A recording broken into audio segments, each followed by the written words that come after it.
Personne n'est monté au ciel, sinon celui qui est descendu du ciel. Celui qui vient du ciel est au-dessus de tous. Et de ce qu'il a vu et attendu, et cela il rend témoignage. Jean 3, 13, 31 et 32. Témoignage venu du ciel. Il y a un ciel, il y a un enfer, il y a un Dieu. Aujourd'hui sauveur des pécheurs, demain juge de tous ceux qui n'auront pas cru.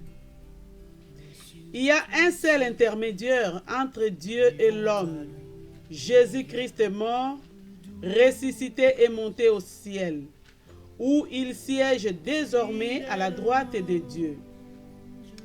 Et mon cœur, à qui l'évangile venait d'être ainsi présenté, se crut bien inspiré de répondre: êtes-vous déjà allé là-haut pour être sûr de ce qui s'y passait, de ce qui s'y passe?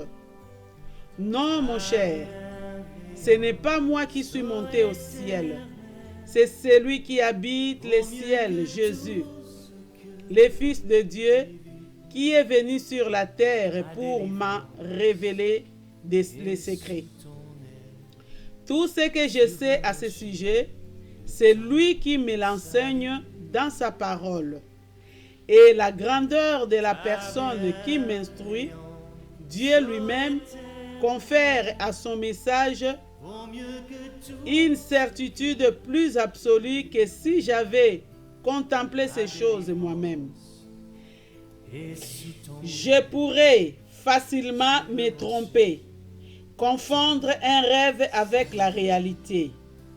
Un autre homme, si sincère qu'il soit, pourrait m'induire en erreur. Même un ange ne pourrait m'instruire que de manière incomplète. Il n'y a que la parole de Dieu qui puisse m'apporter des certitudes.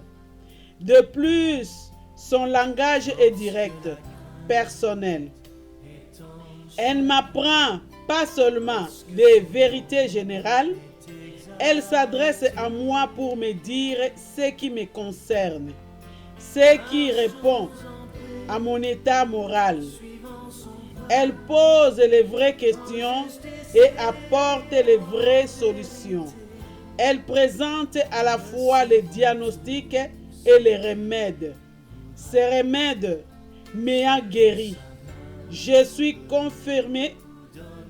puis confirmer sa valeur et joindre mon témoignage à celui que Dieu a donné du ciel.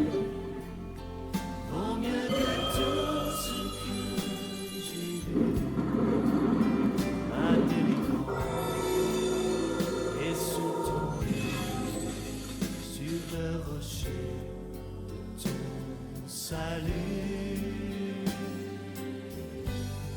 ta bienveillance, ô Éternel, vaut mieux que tout ce que j'ai vu. Ma délivrance est sous ton aile, sur